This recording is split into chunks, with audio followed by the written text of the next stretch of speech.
அன்பு நண்பர்களே, ரமேஷ் மணிகண்டன், உயர்நீதிமன்ற வழக்கறிஞர்.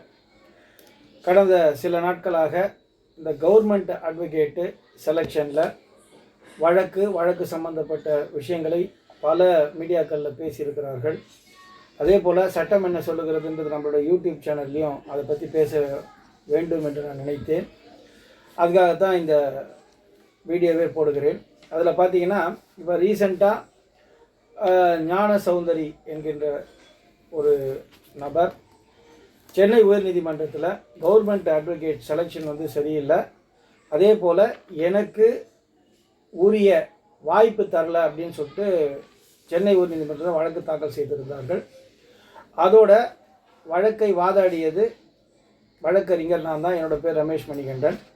அதே போல் இந்த வழக்கில் எதிர்த்தரப்பு, அதாவது அரசுக்காக வாதாடியவர் நம்முடைய அட்வொகேட் ஜெனரல் திரு விஜய் நாராயணன் அவர்கள். இந்த வழக்கில் பேசப்பட்ட விஷயம் என்ன அப்படின்னா, அதை சொல்லணுன்றத விஷயம். ஏன்னா ஒவ்வொரு மீடியாக்கள் ஒரு விதமாக போட்டிருக்காங்க. இந்த ஞான சௌந்தரி என்பவர் கவர்மெண்ட் அட்வொகேட்டுக்கு அப்ளை பண்ணுறாங்க. அப்ளை பண்ணும்போது அவர்களை அந்த இன்டர்வியூ மற்ற செலெக்ஷனுக்காக கூப்பிடலன்றது தான் வழக்கு. என்னை கூப்பிட்டு எனக்கு நீங்கள் சட்டப்படி பரிசீலனை பண்ணி வேலை கொடுக்கணுன்றது தான் அவங்களோட பெட்டிஷன். அந்த பெட்டிஷனில் இதில் ஒரு 5 பேர் போட்டுக்கிறாங்க. முதல்ல செக்ரட்டரி, லா செக்ரட்டரியை போட்டிருக்காங்க. 2வது டிஸ்ட்ரிக்ட் கலெக்டர் விழுப்புரம். 3வது நம்முடைய தமிழக வெற்றி கழகத்துடைய தலைவர் ஜோசப் விஜய் அவர்கள். அப்புறம் பொதுச் செயலாளர் ஆனந்த் அவர்கள்.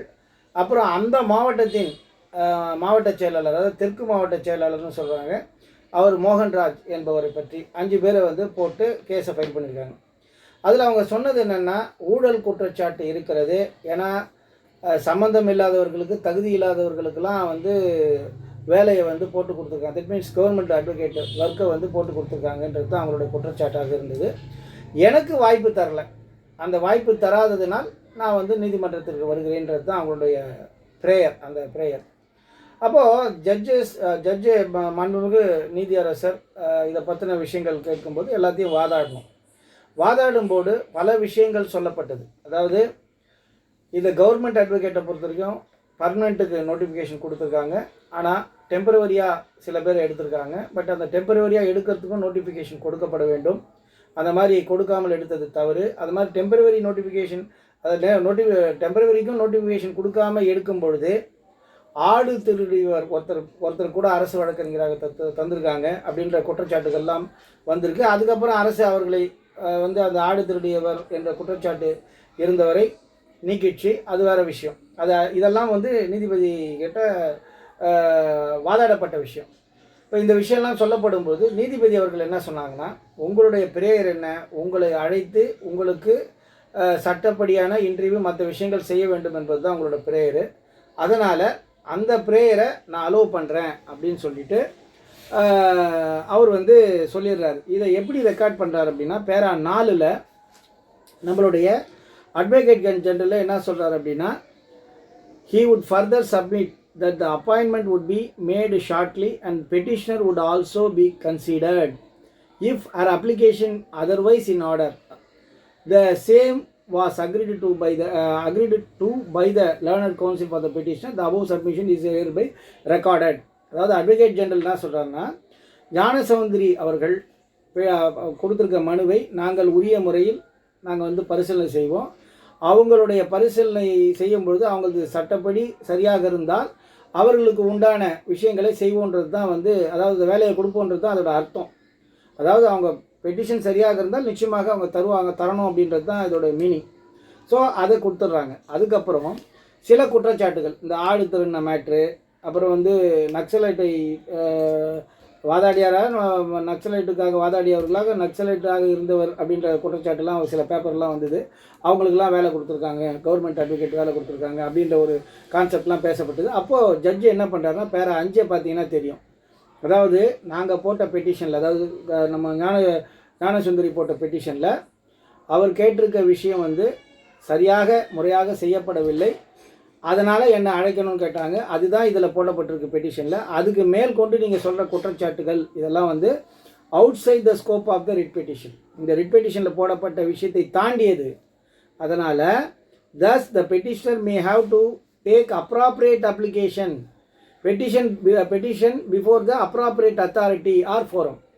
என்ன சொல்கிறாங்கன்னா, நீங்கள் தேவைப்பட்டால், யார் ஞானசுந்தரி தேவைப்பட்டால் அவர் சொல்கிற குற்றச்சாட்டுக்களை சம்பந்தப்பட்ட நீதிமன்றத்திலோ சம்பந்தப்பட்ட இடத்திலோ அப்ளிகேஷனை போடலாம், அதில் எந்த தடையும் இல்லை அப்படின்னு தெளிவாக வேற 5ல் மாண்புமிகு நீதியரசர் சொல்லியிருக்காங்க. ஆனால் நிறைய டிவியில் என்ன சொல்லியிருக்காங்க அப்படின்னா, வந்து இங்கே போடப்பட்ட அந்த மோகன்ராஜ் அவர் பேர் போடப்பட்ட குற்றச்சாட்டுலாம் இல்லை, மற்ற அந்த ஊழல் நடந்ததுன்றதெல்லாம் பொய் அப்படின்ற கான்செப்டெல்லாம் நிறைய மீடியாஸில் போட்டிருந்தாங்க.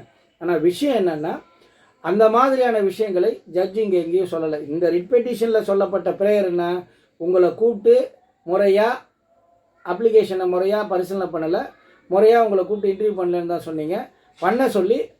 பண்ண போகிறேன்னு சொல்லிட்டு அவங்க ஆர்டர் ஒத்துக்கிறாரு அட்வொகேட் ஜெனரல்.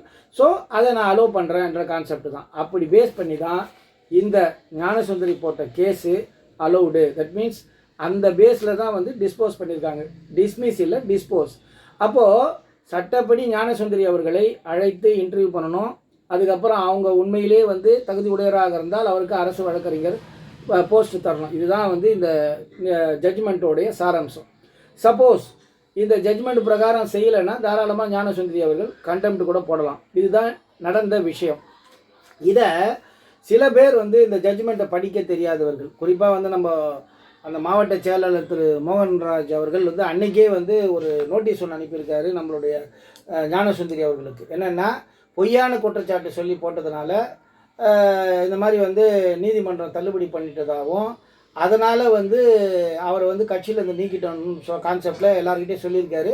நோட்டீஸும் வந்து அவர் அனுப்பியிருக்காரு பொய் தகவல்னு சொல்லி. ஆனால் அது உண்மை இல்லை. ஞானசுந்தரி நினைத்தால் நிச்சயமாக அவரிடத்தில் இருக்கின்ற ஆதாரத்தை வைத்து சட்டப்படி எந்த நீதிமன்றத்தில் வழக்கு தொடர வேண்டுமோ அந்த நீதிமன்றத்தில் அவரால் வழக்கு தொடர முடியும் என்பதுதான் சட்டத்தின்படி இந்த ஜட்ஜ்மெண்ட்டோடைய கான்செப்ட். அதனால் திரு மோகன்ராஜ் அவர்கள் செய்த விஷயங்கள், ஆதாரங்கள், அதே போல் இந்த கவர்மெண்ட் அட்வொகேட்டில் நடந்த முறைகேடுகளை ஞானசுந்தரி அவர்களிடத்தில் ஆதாரங்கள் இருக்கும் பட்சத்தில் இருக்குதுன்னு சொல்கிறாங்க. அதை என்கிட்டையும் காமிச்சாங்க.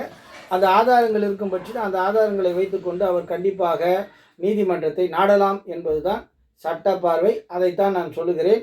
நன்றி, வணக்கம். ரமேஷ் மணிகண்டன், உயர்நீதிமன்ற வழக்கறிஞர்.